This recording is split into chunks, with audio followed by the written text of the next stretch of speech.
السلام عليكم ورحمة الله وبركاته. في سؤال جميل بيقول إزاي أعرف الصح وأعمله؟ أولا مفهوم الصح بيختلف من شخص لآخر. إزاي؟ ممكن واحد يكون شايف الصح إن هو يصلي ويقرب من ربنا سبحانه وتعالى، يقرأ قرآن، يعمل أعمال صالحة، ينفع الناس، ياخد كورسات، يعمل حاجات حلوة كتير، وده مفهوم الصح من وجهة نظر أغلب الناس.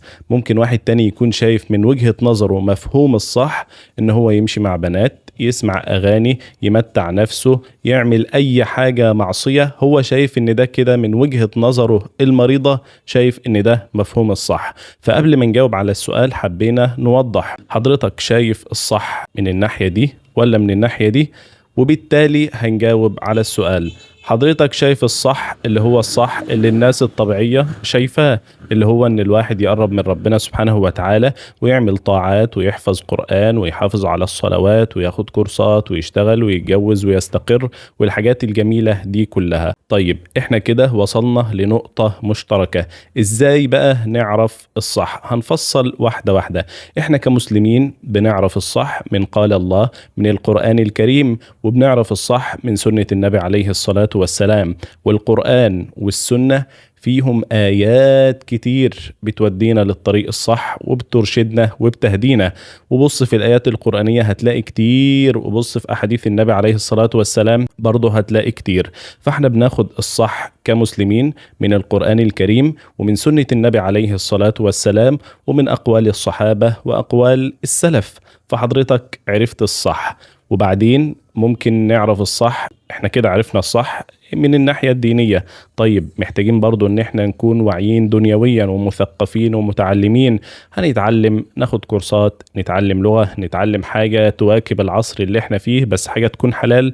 نتعلم بقى مونتاج، نتعلم جرافيك، نتعلم لغة معينة، نتعلم انجليزي، الماني، فرنساوي، ايا كان اللي احنا هنعمله. فهناخد فيه كورسات ونتعلم فيه واحدة واحدة لحد ما نوصل للمستوى المطلوب ان شاء الله.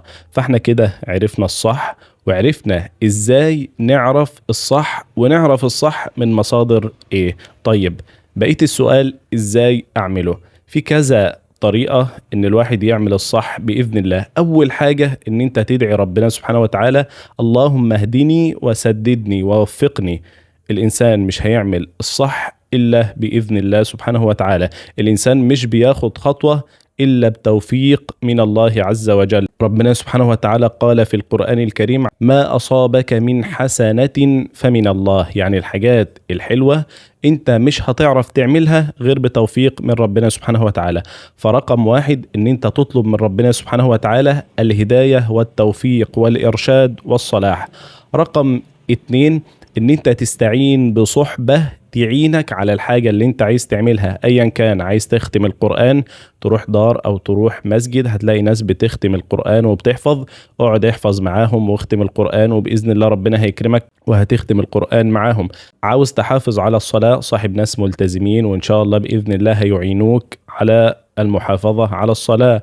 ربنا سبحانه وتعالى بيقول للنبي عليه الصلاة والسلام واصبر نفسك مع الذين يدعون ربهم بالغداة والعشي يريدون وجهه. فاحنا قلنا ان رقم اتنين ان انت هتصاحب الناس اللي عندها نفس هدفك ونفس ميولك. رقم ثلاثة ان انت تدخل في الحاجة دي تدريجيا واحدة واحدة. ان شاء الله كل يوم 5 دقايق، 10 دقايق، ال10 هتجيب ربع ساعة، ربع ساعة هتجيب نص ساعة، نص ساعة هتجيب ساعة، لحد ما تكون متقن في الحاجة دي بإذن الله. خد نفسك واحدة واحدة، وبعد كل خطوة تاخدها حاول تكافئ نفسك بحاجات بسيطة. في صنف من الناس ممكن يقول لا أنا بحب أجبر نفسي. خلاص مفيش مشكلة، النجاح بيجي بالتعب، مفيش نجاح من غير تعب. في ناس ممكن تحط خطة صارمة وخطة حازمة وتمشي بيها، يظبط منبهه على الصبح يقوم يجبر نفسه ان هو يعمل الحاجة دي. في ناس بتنفع كده، وفي ناس لا، الحاجة دي بتجيب معاها مردود عكسي، فمش بتعرف تعمل كده. فأيا كان، حضرتك بتعرف تاخد نفسك واحدة واحدة واحدة، ولا حضرتك بتعرف تجبر نفسك وتلزم نفسك وتعمل الحاجة دي؟ حاجة تانية ممكن تخلي حد رقيب عليك. أنا مثلا واحد من الناس مش بعرف في العادة أصحى بدري. حاولت كتير جدا جدا إن أنا أصحى بدري ومعرفتش أصحى بدري. لما رحت الجيش بقيت اجبر ان انا اصحى بدري لان في حاجات ورايا، بقى في ناس تصحينا بدري لان انت لازم تعمل الحاجة دي، ولو ما عملتهاش ممكن يكون فيه عقاب. فبرضو حتة الثواب والعقاب هتخليك تتحرك إن شاء الله. وده كان جواب إزاي أعرف الصح وأعمله. أنا عبد الرحمن شريف، وأتمنى أن الفيديو يكون عجبكم. ما تنسوش الإعجاب والتعليق والمشاركة والاشتراك. وأنا واحد زيكم، بصيب وأخطئ.